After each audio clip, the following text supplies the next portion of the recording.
As ruas do Apocalipse, tão distantes no tempo quanto próximas na imaginação, se abrem diante de nós em uma visão que mistura poder, temor e mistério. Entre todas as imagens reveladas por João, exilado na ilha de Patmos, poucas provocam tanta curiosidade e debate quanto a das duas testemunhas.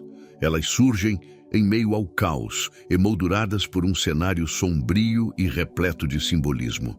Vestidas de pano de saco, as testemunhas proclamam uma mensagem carregada de juízo, mas também de esperança. Elas não são apenas figuras que falam. Não, há algo de incomum nelas, algo que desafia as leis do mundo natural. Com a simples abertura de suas bocas, fogo é lançado contra aqueles que tentam feri-las. Seu poder, descrito como capaz de fechar o céu para que não chova e converter as águas em sangue, evoca imagens que remetem diretamente aos antigos profetas, Moisés e Elias. Estes dois nomes ecoam de forma quase inevitável na mente de muitos intérpretes do Apocalipse. Moisés, o libertador de Israel, o homem que enfrentou o faraó e viu as águas do Mar Vermelho se dividirem. Elias, o profeta que desafiou reis e chamou fogo do céu em seu confronto com os sacerdotes de Baal. Não seria surpreendente, então, imaginar que as duas testemunhas possam ser suas reencarnações proféticas, enviadas mais uma vez à Terra para confrontar os poderes do mal em seus dias finais. Afinal, ambos tiveram papéis fundamentais na história sagrada, e suas ações parecem espelhar as habilidades das testemunhas descritas por João. Mas como em todo mistério apocalíptico, há interpretações que vão além do literal. E se essas duas figuras não forem indivíduos específicos, mas sim símbolos de algo maior? Uma teoria intrigante é a de que elas representam a união entre dois povos distintos, o Israel espiritual e a Igreja de Cristo. Uma fusão profética entre o antigo e o novo, entre a promessa e o cumprimento. Esse simbolismo torna a cena ainda mais fascinante, pois nos faz refletir sobre o papel daqueles que mantêm viva a fé, mesmo em tempos de perseguição implacável. Há algo de irônico na forma como essas testemunhas são tratadas. Apesar de seu poder sobre a natureza, elas não escapam do destino reservado a muitos mensageiros divinos. Quando sua missão chega ao fim, a besta que emerge do abismo, um ser enigmático que representa as forças do mal, vence e mata as testemunhas. Seus corpos são deixados expostos nas ruas da grande cidade, que, segundo João, é espiritualmente chamada de Sodoma e Egito. A personificação aqui é clara. Não se trata apenas de um local físico, mas de uma sociedade mergulhada em corrupção moral e idolatria, que se regozija com a morte daqueles que ousaram confrontar suas trevas. Essa imagem dos corpos inertes das testemunhas, expostos à vista de todos, provoca uma reação visceral. É um momento carregado de simbolismo e ironia amarga. Os habitantes da terra se alegram, enviam presentes uns aos outros, como se quisessem celebrar a vitória das trevas sobre a luz. No entanto, é exatamente nesse momento de aparente triunfo do mal que o prenúncio de algo maior surge. Após 3 dias e meio, um período que ecoa a morte e ressurreição de Cristo, um sopro de vida vindo de Deus entra nas testemunhas, e elas se levantam para o terror de todos que as observam. O significado dessa ressurreição não pode ser subestimado. Ela não é apenas a retomada da vida física, mas uma metáfora poderosa da vitória final do bem sobre o mal, do eterno sobre o transitório. Nesse ponto, o cenário apocalíptico toma uma proporção ainda mais dramática. Uma grande voz vinda do céu chama as testemunhas, e elas são elevadas em uma nuvem, sob os olhares atônitos de seus inimigos. Uma metáfora grandiosa que, mais uma vez, prenuncia o destino final daqueles que se mantêm fiéis. Mas antes que possamos entender completamente o significado desse evento, um terremoto atinge a cidade, derrubando 1/10 dela e causando a morte de milhares de pessoas. Aqui, a hipérbole é evidente. O número não deve ser lido apenas como estatística, mas como um sinal do juízo iminente que se aproxima de todos. O mais curioso é que após esse terremoto, João menciona que os sobreviventes ficaram aterrorizados e deram glória ao Deus do céu. É uma reviravolta intrigante, quase poética. Aqueles que antes celebravam a morte das testemunhas, agora reconhecem a mão de Deus em tudo o que está acontecendo. Mas essa mudança de atitude não traz a paz que se esperaria. Pelo contrário, ela serve apenas como um prenúncio do que está por vir. E é aqui que a narrativa ganha um novo ritmo, como se a ressurreição das testemunhas fosse apenas o prelúdio de algo ainda mais grandioso. Porque logo em seguida, o anjo anuncia que o segundo ai passou, mas o terceiro ai vem em breve. Essa expressão, carregada de simbolismo, nos transporta para o próximo grande mistério: a abertura dos selos e o soar das trombetas, eventos que desencadeiam uma série de catástrofes capazes de abalar não apenas o mundo físico, mas também o espiritual. O que significam esses selos? E por que eles parecem estar conectados a uma espécie de julgamento progressivo? Bem, talvez a chave esteja nas mãos daquele que é digno de abrir o livro e romper seus selos. Mas isso é algo que só entenderemos ao nos aprofundarmos na sequência dessa grandiosa revelação. Os selos, guardados por um livro misterioso que ninguém, exceto o Cordeiro, era digno de abrir, formam um dos elementos mais enigmáticos do Apocalipse. O cenário descrito por João é carregado de uma tensão quase palpável. Um livro nas mãos daquele que está sentado no trono, selado com 7 selos, simbolizando uma revelação oculta que só poderia ser desvendada por alguém com autoridade divina. O momento em que o Cordeiro, representando Cristo, se aproxima para romper o primeiro selo é descrito com imagens quase cinematográficas, como se o próprio cosmos estivesse prendendo a respiração. E então, o primeiro selo se abre, desencadeando a chegada de um cavaleiro montado em um cavalo branco, portando um arco e uma coroa, saindo para vencer e conquistar. A interpretação desse cavaleiro branco é alvo de intensos debates. Alguns veem nele uma figura positiva, a representação do avanço triunfante do Evangelho pelo mundo. Afinal, o cavalo branco, na simbologia bíblica, costuma evocar a pureza e a vitória. Porém, uma outra linha de pensamento sustenta que esse cavaleiro pode ser, na verdade, um prenúncio do anticristo, uma figura que se apresenta como portador da paz, mas que, ao final, trará destruição. A ironia nesse cenário não poderia ser mais evidente. Aquilo que parece bom, glorioso e vitorioso, talvez seja apenas uma máscara para algo terrivelmente enganador. E essa ambiguidade é apenas o começo. Ao romper-se o segundo selo, a cena se torna ainda mais sombria. Surge então um cavaleiro montado em um cavalo vermelho, com a missão de tirar a paz da terra. O simbolismo aqui é claro: guerra, conflito, violência desenfreada. Se o primeiro cavaleiro trouxe uma conquista aparente, este segundo revela o custo dessa conquista, o caos e o derramamento de sangue. As imagens evocadas por essa visão são fortes, quase tangíveis. O mundo entra em um estado de turbulência, onde a espada dita as regras e o medo se torna a linguagem universal. Mas não há tempo para respirar. O terceiro selo é aberto, e com ele vem um cavaleiro montado em um cavalo preto, trazendo consigo uma balança. A visão é carregada de prenúncios de fome e escassez. A balança, usada para medir grãos, simboliza tempos de racionamento extremo, onde o básico da sobrevivência se torna um luxo. A voz que acompanha essa visão fala de valores exorbitantes para trigo e cevada, mas, curiosamente, preserva o azeite e o vinho. O que isso significa?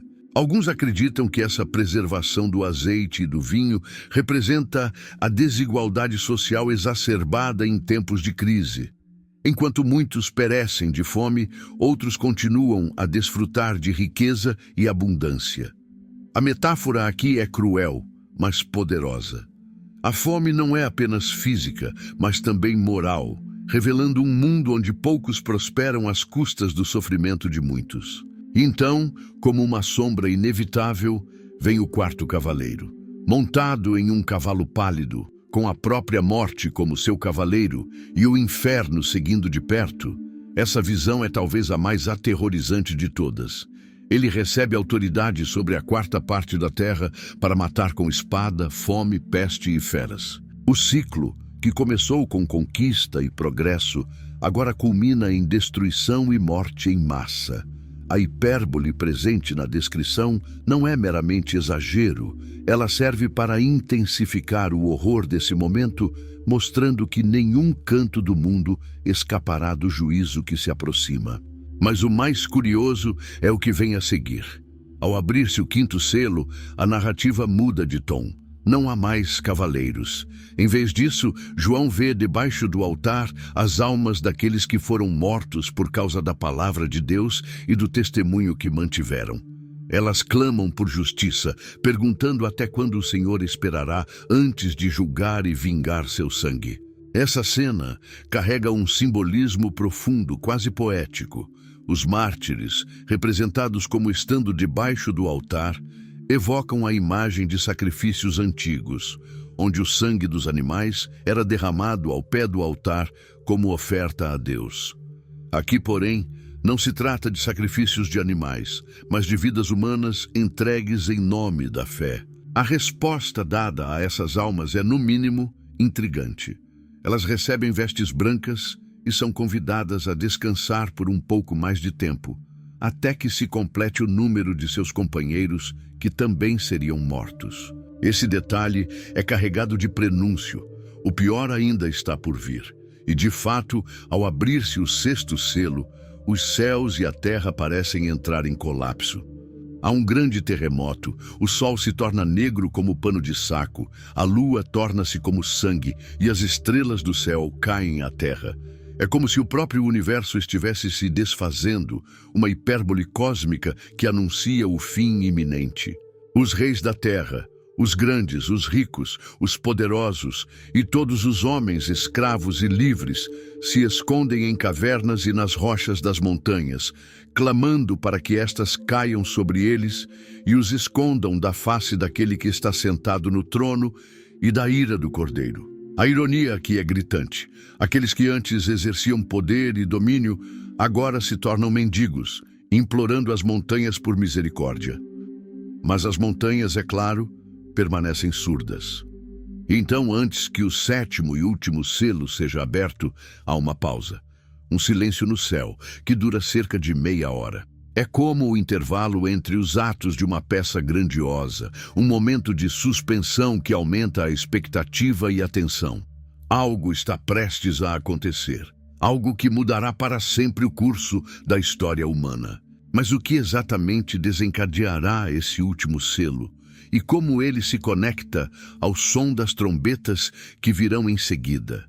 Essa é a pergunta que ecoa na mente de todos que acompanham a visão de João. Porque, se os selos trouxeram tamanha devastação, o que dizer das trombetas que prenunciam algo ainda mais profundo e definitivo? O silêncio paira no céu por meia hora. Não um silêncio comum, mas aquele tipo que antecede o caos, carregado de expectativa e tensão. Algo grande está prestes a acontecer, algo que João, em sua visão apocalíptica, tenta descrever com uma mistura de temor e fascínio. Após a abertura do sétimo selo, surge a cena das 7 trombetas. 7 anjos se posicionam, cada um com uma trombeta em mãos, aguardando o momento exato para soar.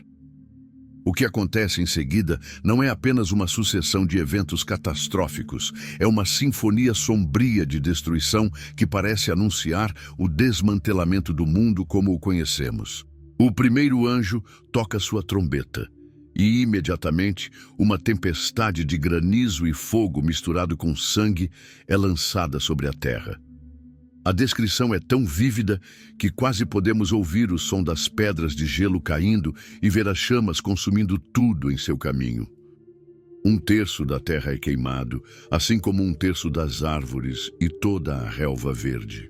Esse evento, com seu simbolismo explícito de juízo, evoca imagens de pragas antigas, como as que atingiram o Egito na época de Moisés. Mas, ao mesmo tempo, ele parece prenunciar algo muito maior, algo que vai além de uma simples catástrofe natural. Antes que possamos nos recuperar da primeira trombeta, a segunda soa. E desta vez, algo como uma grande montanha ardendo em chamas é atirada ao mar. Novamente, o simbolismo é poderoso. Uma montanha em chamas poderia muito bem representar um vulcão gigantesco, mas também pode ser interpretada como a queda de um grande império ou sistema que domina o mundo. O impacto é devastador. 1/3 do mar se torna sangue, 1/3 das criaturas marinhas morrem e 1/3 dos navios é destruído. A ironia desse juízo é amarga. O mar, que ao longo da história foi visto como uma fonte de vida e prosperidade, agora se torna um agente de morte. Mas não há tempo para refletir, pois logo em seguida a terceira trombeta é tocada. E agora, uma grande estrela, ardendo como uma tocha, cai do céu sobre 1/3 dos rios e sobre as fontes das águas. O nome dessa estrela é Absinto, e suas águas se tornam amargas, levando muitos à morte. O simbolismo aqui não poderia ser mais claro. Aquilo que deveria trazer vida, água fresca e potável, agora traz amargura e destruição. É uma metáfora sombria da corrupção daquilo que deveria ser puro, e a ironia não passa despercebida. Enquanto muitos esperam por salvação, encontram apenas morte. E então a quarta trombeta soa. Com ela, 1/3 do sol, da lua e das estrelas é atingido, fazendo com que 1/3 do dia e da noite percam sua luz. A escuridão, tanto literal quanto simbólica, toma conta do cenário. O prenúncio aqui é claro. O juízo não se limita à terra, mas alcança também os céus. É como se o próprio cosmos estivesse desmoronando, mergulhando tudo em uma escuridão profunda, física e espiritual. Mas antes que a quinta trombeta soe, algo estranho acontece. João vê uma águia voando pelo céu, clamando em alta voz: "Ai, ai, ai dos habitantes da terra, por causa do som das outras trombetas que ainda vão tocar." Esse momento é carregado de suspense. Se as 4 primeiras trombetas já trouxeram tamanha devastação, o que dizer das 3 que restam? Há uma pausa no ritmo frenético da narrativa, como se o próprio céu concedesse um instante de alívio antes que o pior aconteça. E então, o silêncio se rompe novamente. Ao soar a quinta trombeta, João descreve algo que mais parece saído de um pesadelo. Uma estrela caída do céu recebe a chave do poço do abismo. Quando o poço é aberto, uma fumaça espessa sobe e escurece o sol e o ar. E é dessa fumaça que emergem criaturas aterrorizantes, descritas como gafanhotos, mas que claramente não são como os insetos que conhecemos. Eles têm o poder de ferroar como escorpiões, mas não recebem permissão para matar, apenas para atormentar os homens durante 5 meses. O simbolismo aqui é intenso, quase perturbador. Esses gafanhotos com rostos humanos, cabelos longos e dentes de leão evocam uma imagem grotesca, como se fossem a personificação de terrores espirituais. E o tormento que eles causam não é apenas físico, mas também psicológico. Os homens buscarão a morte, mas ela fugirá deles. A ironia suprema de um juízo que não concede sequer o alívio do fim. O comandante dessas criaturas é descrito como o anjo do abismo, cujo nome em hebraico é Abaddon e em grego Apolion, o destruidor. O nome em si já prenuncia sua missão. Ele não veio para trazer redenção, mas para espalhar o caos e a desolação. E ao final desse período de tormento, ainda restam 2 trombetas. O suspense se intensifica, pois sabemos que o pior ainda está por vir. A 6ª trombeta soa, e o cenário se torna ainda mais sombrio. 4 anjos que estavam presos junto ao grande rio Eufrates são soltos. Esses anjos que foram preparados especificamente para essa hora, dia, mês e ano, lideram um exército de cavalos e cavaleiros, cuja missão é matar 1/3 da humanidade. O número de cavaleiros é impressionante, 200 milhões. E os cavalos, descritos com cabeças de leões e caudas como serpentes, evocam imagens de destruição total. De suas bocas sai fogo, fumaça e enxofre, 3 elementos que simbolizam juízo divino e destruição. Mas, surpreendentemente, mesmo após tamanha devastação, João nos diz que os sobreviventes não se arrependeram de suas obras. Continuaram adorando ídolos, praticando feitiçaria, imoralidade e violência. A ironia é amarga. Mesmo diante de tamanha evidência do juízo divino, os homens permanecem obstinados em sua rebeldia.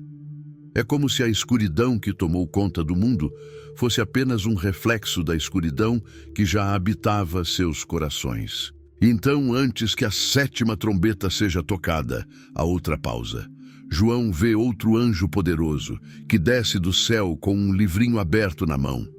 Esse anjo, com um rosto brilhando como o sol e pés como colunas de fogo, coloca um pé sobre o mar e outro sobre a terra e clama em alta voz. Quando ele fala, 7 trovões respondem, mas João é proibido de escrever o que eles disseram. O mistério se aprofunda ainda mais. Por que essas palavras devem permanecer em segredo? O que elas poderiam revelar que ainda não estamos prontos para entender? E assim a tensão continua a crescer, pois sabemos que o som da última trombeta trará algo definitivo. Algo que não apenas encerrará uma série de eventos, mas que desencadeará uma revelação final capaz de mudar para sempre o destino da humanidade. A cada passo mais fundo no labirinto apocalíptico, o mistério se intensifica. E então, chegamos a um dos elementos mais perturbadores e ao mesmo tempo fascinantes de toda a narrativa profética: a marca da besta. Essa marca não é apenas um símbolo de identificação. É um divisor de águas, um selo que separa aqueles que escolhem seguir a besta daqueles que permanecem fiéis a Deus. João a descreve com palavras que ainda hoje ecoam, carregadas de mistério e temor. Faz que a todos, pequenos e grandes, ricos e pobres, livres e escravos, seja dada uma marca na mão direita ou na testa, para que ninguém possa comprar ou vender, senão aquele que tiver a marca, o nome da besta ou o número do seu nome.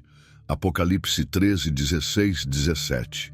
A cena descrita provoca imediatamente uma imagem sombria de um futuro onde a liberdade individual é anulada por um sistema de controle absoluto. O simples ato de comprar comida ou prover para a família se torna impossível sem a marca. Mas afinal, o que é essa marca? Ao longo dos séculos, teorias se multiplicaram, cada uma tentando desvendar o que ela realmente representa. Alguns enxergam a marca como algo literal, um chip implantado sob a pele, um código digital ou até uma tatuagem visível que identifica aqueles que se submetem ao governo do anticristo. A tecnologia moderna, com seus avanços vertiginosos e a crescente vigilância digital, só faz alimentar esse tipo de especulação.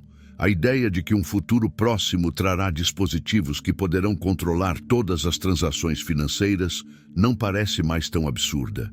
Contudo, há também quem veja a marca como algo simbólico, uma metáfora para a lealdade ideológica e espiritual.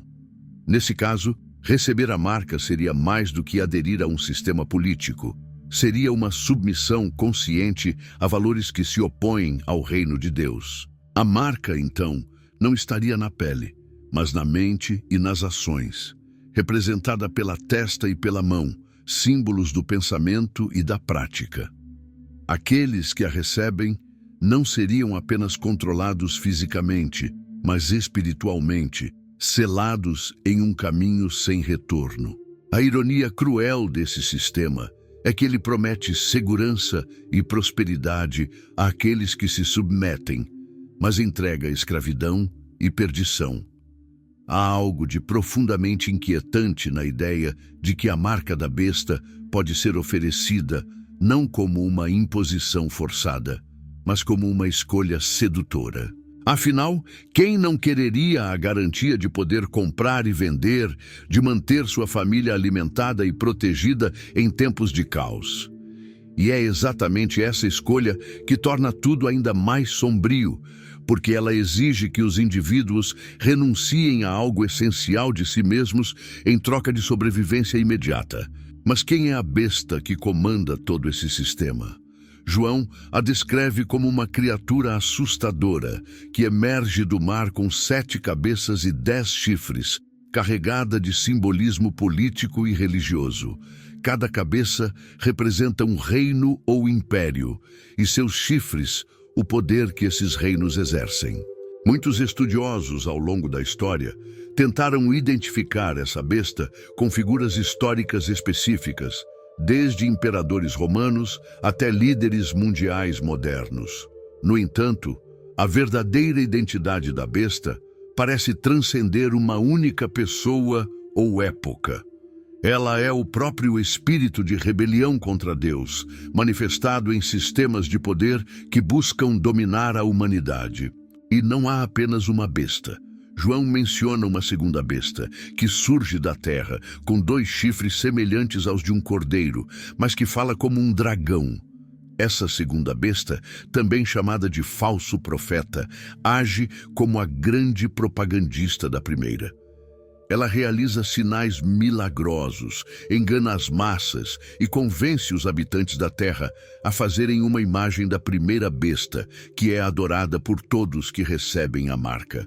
Aqui, o simbolismo se intensifica. A segunda besta não apenas representa um poder religioso corrompido que coopera com o poder político, mas também expõe a natureza enganosa do mal, que muitas vezes se disfarça de bondade e verdade. A literação presente na descrição de João, com termos que se repetem quase como um cântico sombrio, cria um ritmo que prende a atenção e intensifica o suspense. Cada detalhe dado por João parece carregar consigo um significado oculto, um prenúncio de algo maior que ainda está por se revelar.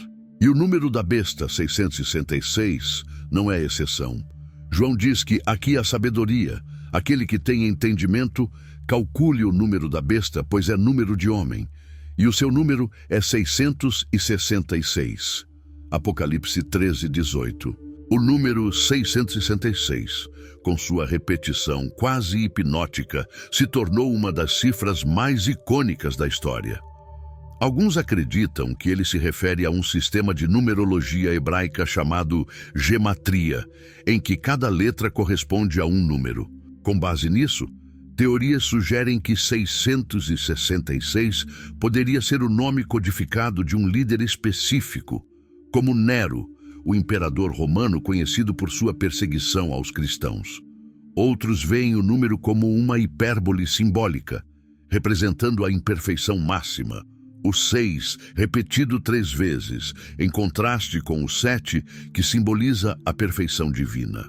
Mas o que realmente faz o número 666 ressoar ao longo dos séculos é a ideia de que ele representa algo que parece quase perfeito, mas falha de forma catastrófica.